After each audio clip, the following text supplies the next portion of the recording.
Merry Christmas, everybody. Rockets get a huge win. Their first game playing on Christmas in some time, 119 to 96 over the LA Lakers in LA to cap off a road trip that has been tumultuous, to say the least. At least ends on a really positive note. Kevin Durant and Amen Thompson combined for, I believe, 51 points tonight to lead the way. Another shift in sort of shot hierarchy and basically kind of dominated the Lakers from start to finish. A team that was ahead of them, that is ahead of them in the standings. I'm here with the great Ben DuBose. Ben, I appreciate you being here. It's going to be a fun. A Merry Christmas to you and your family, by the way. Same to you. Curious your thoughts on this game. After we didn't even do post games after the last two games just because of our holiday schedules. Thankfully. Yeah, that would have been ugly. And tonight, on Christmas night, we actually get together to do this, and they get a big win. Yeah, absolutely. And it shouldn't be lost that they made a change to the starting lineup with Tari Eason in place of Josh Okogie. And I don't think it's necessarily a referendum on Josh Okogie, who's been very good this season. But I do think Tari Eason added something, both with his ability to create chaos, getting some steals, but also how his shooting opened the floor for Amen Thompson, because I really thought that was the big difference in this game.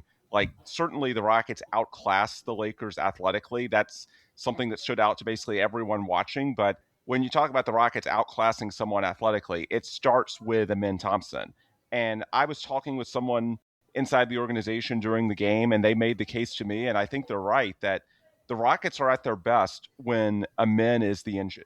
Now, that's not to say that Amen should be the engine every night, because there's some nights that he's simply not worth that. They're not going to, try and fit a square peg into a round hole. They're not going to force feed Amen touches and shot attempts for the sake of, acting like and coronating him as the best player on this team. He's not. Kevin Durant and Alperen Sengun are all-stars. At this point, Amen Thompson is not.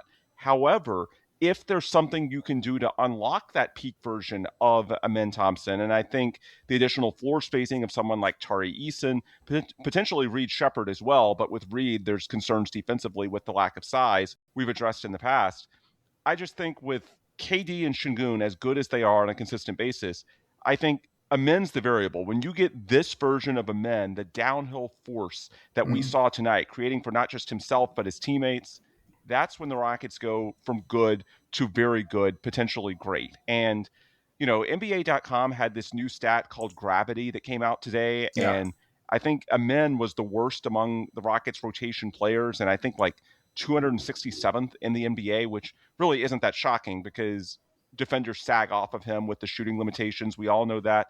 Well, the thing is, he doesn't play with a ton of gravity. Josh Okogie doesn't. He's a respectable three-point shooter, but certainly not one that teams are going to go out to the three-point line to contest. They are more than happy to give him those shots. Sengun and Adams, neither of those two are consistent three-point shooters. In fact, Steven doesn't even take them. So if you have three of the five with Amen, Okogie, and the big as non-spacers, that makes it really tough for Amen to get the space he needs to attack downhill and make those plays going to the rim. And I thought, Amen was the story of this game and he deserves his flowers. But I also think starting Tari, that might have unlocked something. In a lot of ways, it's similar to the pros for starting Reed Shepherd. We've talked about it in the past, having one more creator/shooter on the floor. But with Reed, you worry about the lack of size and getting exploited defensively. Well, with Tari, you have the shooting. You might not have the creation, but you do have the size defensively. So you're not going to get exploited on that side. Maybe Dorian Finney-Smith, who, by the way, made his Rockets debut tonight, very limited in minutes, didn't have a super impactful game to be expected since he hasn't played since April. Long term, maybe he fits into this equation as well. But I think if you can go from Josh Okogie to a fifth starter that can really space the floor, that might help unlock the peak version of Amen Thompson. Because to bring my comments full circle, I think the Rockets are right. The peak version of the Rockets involves what we saw from Amen Thompson tonight, and anything they can do to get that version of Amen is to the betterment of the team. Yeah, I'm 100% with you on this. I mean, we've talked about it before. I feel like, and I get some of the criticisms of Amen as a point guard. I don't think he's thriving in this role. There's been instances, I know we saw this in the Clipper game, where there was an instance where he just flat out lost the ball. No pressure, nothing, just lost it. They went down, hit a three. This is late in the game. Harden did. And I mean, I was just frustrated. There are instances like that with Amen, but you are doing such a huge disservice to the future of this team if you're not exploring the basically engine or on ball potential of both Reed Shepherd and Amen Thompson. I just think if you say to yourself, okay, this is just going to be a Shen Hub situation, you go fill your roles, you just catch and shoot Reed, and you go over here, Amen, play in the dunker spot. It's just, you're not going to reach any kind of maximum potential. And tonight, the Lakers defense is not very good. That's important to point out for sure here. So I don't want to make it sound like Amen can do this every single night. But there were some plays tonight where, I mean, it was just, like you said, downhill. Like there was just a lot of force that he played with. I thought he set the tone. Tari starting was very big. I thought he applied some pressure early on to Luka that Luka was not loving or very comfortable with. And I thought, on a small scale, Jabari had a nice bounce back game as well. Was efficient in his role and had some good defensive moments as well. All around great game. We haven't really talked too much about Kevin Durant, who I thought was terrific and has been terrific shooting the ball in a number of games. 8 of 14 from the field tonight, 4 of 6 from three. He continues to be big. I think he finished with 25 and Amen with 26. So just, and I tweeted this out. I'm sure overnight I'm going to get a ton of hate about it, but it's just notable. The amount of shots on this road trip that Alperen Sengun got in the 4 losses was 21.5 on average, the field goal attempts. And then in those 2 wins, it's 8.0. I'm not saying that that's how it needs to be all the time. It's just interesting to see these games where it's a kind of, he takes more of a role where his defense is a little bit better. The focus is harder on the defense. The focus is more on the rebounding and making the right connecting pass. He had a really good short roll alley-oop to Amen tonight. It's just a contrast, especially because on this road trip, we saw the direct contrast in the Nuggets game, the first one that they lost. Now, granted, they almost won that game, but they lost, and it was, Al P taking 27, 28 shots, whatever it was, to winning the game later on where he takes 9. I just think the contrast on this road trip was interesting. And when you're able to dial up the usage for Amen Thompson he's able to soak up more reps, then it opens up the game for Sengun and KD to do other things. KD had 8 assists. Sengun had 12 rebounds. And when you talk to people inside the building, they will tell you that throughout this very uncomfortable December, where even with the win tonight, they still have a losing record, 5-6 on the month. They wrapped up a season-long 6-game road trip at 2-4. So no victory laps. They are nowhere near even at 18-10 where they think they should be. And if they had just closed out games against the Pelicans and the Kings and hadn't had the first one in Denver stolen from them, I mean, just imagine where they'd be. But at the end of the day, 18-10, 5th or 6th in the West, I mean, it's where they are, and they've got to make the best of the situation moving forward. At least they have a lot of home games coming up where the defense has held up. The slippage defensively has largely been on the road. But when we talk about this defense that went from top 2 through October and November to bottom 10 going into this Christmas night game in LA, I'm not going to say that it's all about the big men, but there has been some slippage there. And when Sengun is able to concentrate a little bit more on defense and rebounding, he had 12 in 31 minutes tonight. That's to the betterment of the team. And when you talk to folks inside the building, they're not worried about crunch time execution, who's the point guard. No, what I have heard throughout this month, and Dave, I'm guessing you've heard many of the same things, it's about the defense, it's about the rebounding. That's what they are frustrated by. And overall, this month, I went and looked. So they're still almost at the top of the NBA in overall rebounding, but that's because of the offensive glass and the Steven Adams effect. Defensively, going into tonight, they're actually in the bottom half of the league. So there has been some real slippage there. If Sengun's able to go a little bit harder on the glass, if KD has a little more juice in his legs, where for as good as he is and as large as he is, KD is not a good rebounder for his position. So if he has some more juice, if Sengun has some more juice, then that can sort of clean up these possessions where on the road trip we've seen opponents get 2 and 3 chances and eventually they're able to finish. And, I'm wondering, after the way they've looked the past week with 2 really good wins on the road against the Nuggets and the Lakers, and then the 2 terrible losses to the Pelicans and the Kings, and the Clippers, although I think the Clippers a little bit of an outlier. Rockets' effort was really bad in Yeah. that one, and Harden and Kawhi were really good. I'm wondering, Dave, if, early on in the year, there was this narrative that the Rockets are better against, lesser teams because they hadn't beaten a so-called top tier team until Denver last weekend. I actually think it might be the reverse. This month, they've lost to each of the 5 last place teams in the West, or the bottom 5 teams in the West standings. And I think the way this roster is set up, other than Amen and to an extent Tari, they aren't particularly explosive. They're big, but when you look at, the front line, Sengun and Adams, Jabari, they're not super vertically explosive athletes. KD, for all of his attributes, he's not particularly springy, at least on the glass. Reed Shepherd has some springs, but he's very small. Like, this is a team that if you're playing against a bottom tier type team, those tend to disproportionately have a lot of long explosive athletes because they've been, accumulating lottery picks. That might be the ticket to, giving this Rockets team some problems, especially if, I'm not going to act like that they've been totally dialed in for 48 minutes because they have not been. But what I'm saying is that sort of a compounding effect. They're not dialed in for 48 minutes. And then just the strength of this team, it's more, or at least it should be, for the half court games against teams like the Nuggets and the Lakers. And we've started to see that turn around over the last week. And I guess the silver lining, Dave, is that in the playoffs, I think the type of game we saw tonight, what we saw in Denver, the 2 games last week, those are more likely to be the types of games you see in the playoffs when it's more spread out than what we saw against the likes of the Pelicans and the Kings. So it's frustrating. In many ways, it's sort of like the opposite of last year in that, last year's team, they maximized every drop. They always played hard, but we always worried about, is the ceiling going to be limited in the playoffs? And ultimately it was.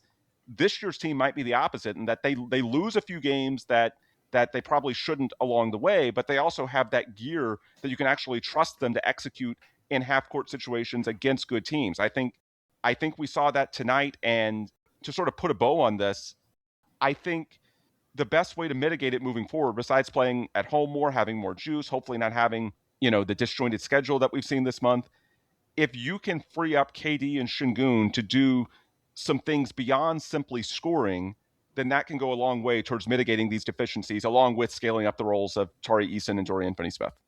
Yeah, it's interesting. Talking about a little bit of the effort level that we talked about. I know online a lot of people focusing on Amen, Jabari. Men's Andre Roberson. Jabari is the worst starter or player in the entire NBA, and I feel like it's a lot of lightning rods. There's definitely across the board effort issues that we saw that I thought tonight were kind of erased. 58-31, they dominated the boards tonight, which was really nice to see. Yeah. But I know, like you're saying, internally, they're focusing on their 2 main guys, the guys who are probably going to the All-Star game, and KD and Sengun, and trying to get them to lead them. And I think you're going to, like you said, you're going to have to be able to play both ways. And it's nice that you can go to a Shen Hub type offense and play off of that at times. But I think you're going to have to have at least one of these guys, Amen or Reed, prove to be an on-ball type of player. It's going to be really interesting when Fred does get back next year, assuming that's what happens after a season, or whether he's back this year. I mean, I know, Ben, you were the first person early on, shortly after the injury, to say Fred, or the Rockets, are not ruling out Fred VanVleet coming back this year. And I'm like, that's really tough to see. But you're seeing more and more indicators and signs that he wants to. I don't know if that's how feasible it's going to be. If we're going to see an Aaron Rodgers type situation where, okay, he could play, but he's not actually going to. But, and it's interesting. Oh, that brings up another point with DFS playing tonight. I didn't actually take a look, but from the first half trends, it did look like Okogie and Reed both lost some minutes. Reed played about 10 minutes in the first half. Yeah. Before going into this game, I'm a little scattered here with some of my points, but Reed had actually taken the lead in raw total plus minus. Reed Shepherd, at probably half the minutes of other players, had taken the lead. That really didn't play out tonight. Your 5 starters were all in the plus 25s, 26s. I think KD and Amen led the way with plus 26, Jabari plus 25, Sengun plus 24, and Tari plus 23. Reed was minus 8, but it's going to be very interesting because now you're getting that depth back. And We talked about this before the game tonight. Okogie has been really good, shooting over 40% from three. Yeah. His defense has been good. His net rating when he's on the floor is fantastic. So I was thinking, are we going to see a huge impact from DFS? I think just on the overall depth, the fact that you Yeah. throw out several of these guys who can play great defense or bring some two-way impact is there. But just replacing Okogie with DFS, you might not see as significant an impact as expected. Well, and I think it's going to take some time for DFS. This is a guy who has not played NBA basketball since April, and he didn't have the benefit of preseason and training camp to scale up. So I'm not going to look at his stats or his level of play all that seriously until probably a month from now at the earliest. Like right now, my guess is Ime Udoka a few weeks ago said they were targeting January. They probably pushed the timetable forward a little bit with as rough as things have been in recent games to get, a little bit of a psychological boost. And I do think, he's very high IQ. He communicates defensively. And so for a Rockets team that's been slipping in those areas, yeah, he can help them. But my guess is that they probably would have liked to have had a little bit more time, but the team's level of play in the last couple of weeks might have led to them, pushing the envelope a little bit. And Dorian has a lot of pride. And even though I don't think he scored tonight, he definitely contributed in his minutes. I just think the problem with Josh Okogie, like the numbers are there, but with Josh and threes, it's a little bit like the outlier KJ Martin year that he had.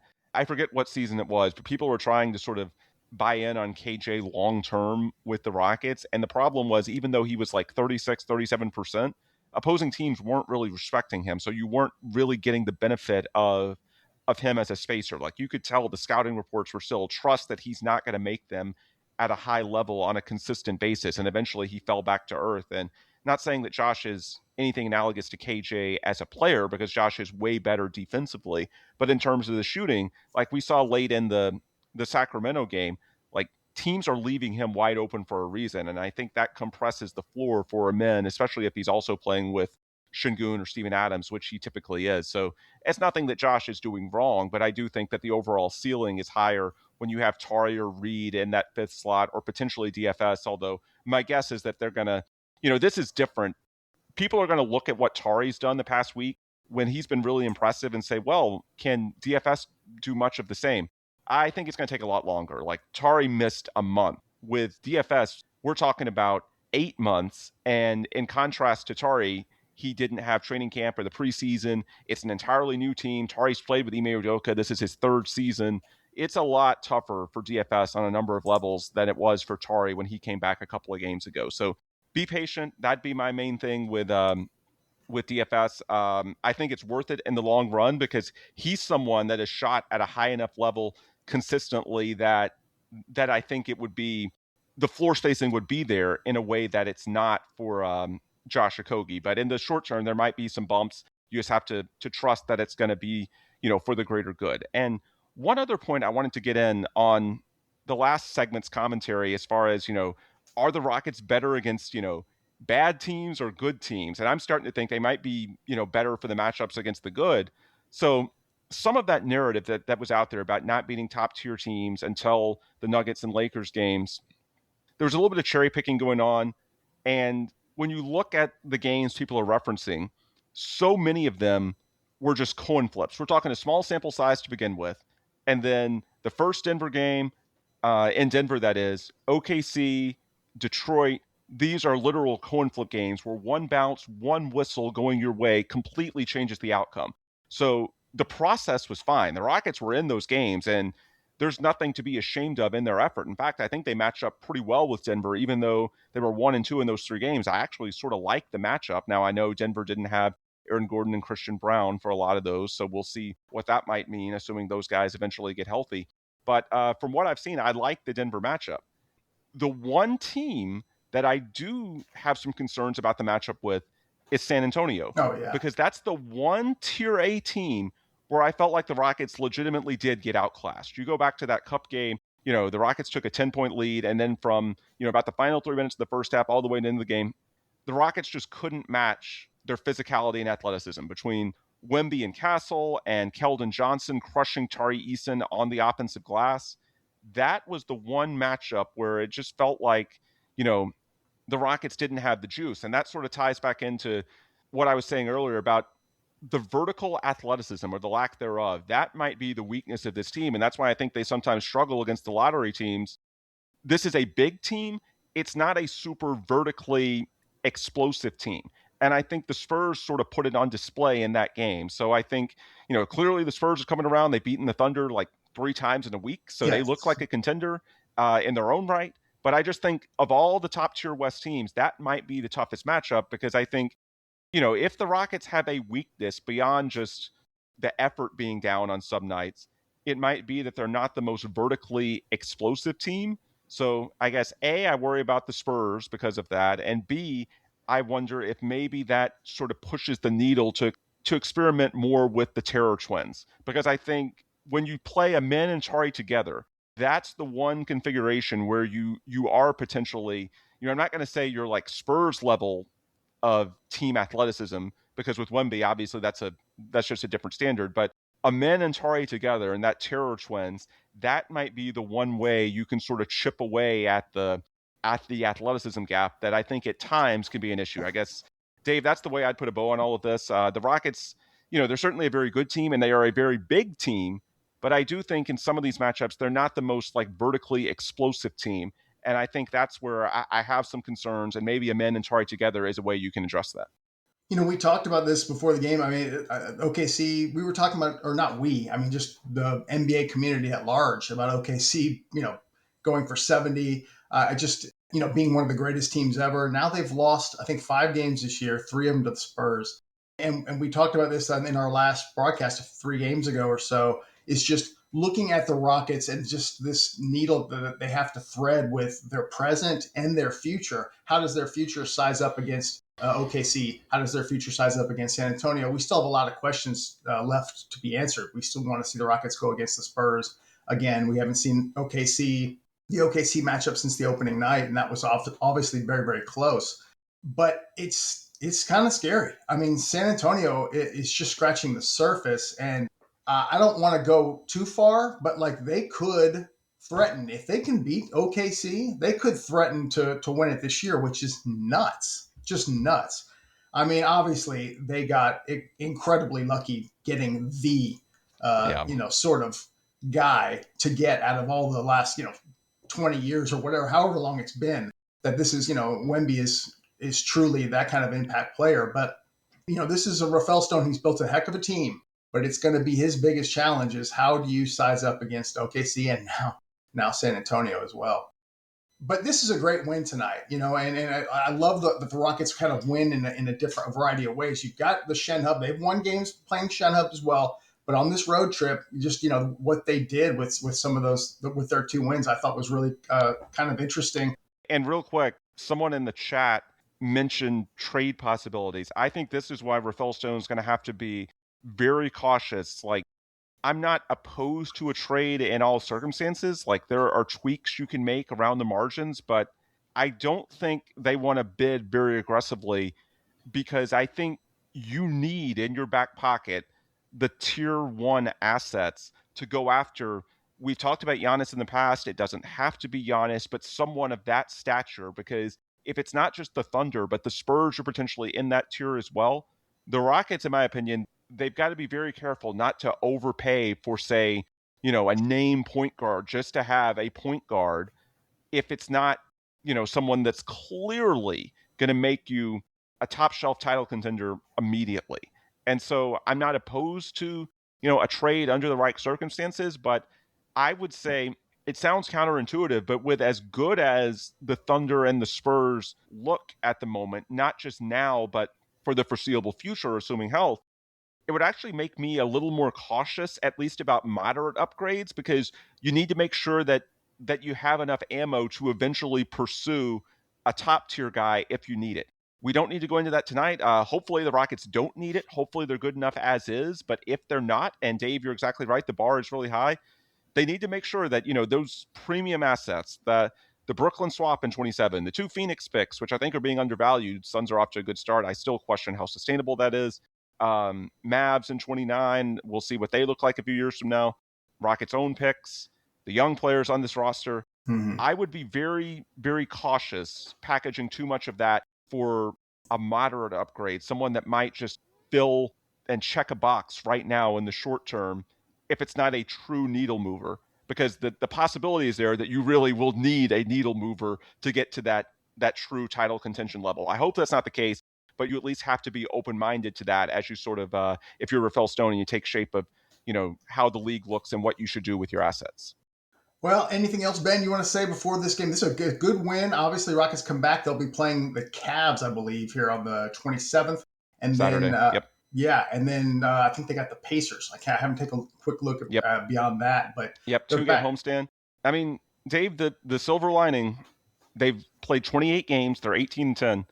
18 of the 10, or 18 of the 28, excuse me, have been on the road. Only 10 have been at home.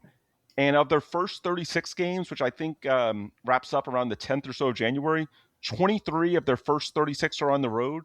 That is tied for the most road games through 36 games in NBA history. So it has been a very road-heavy start to the season.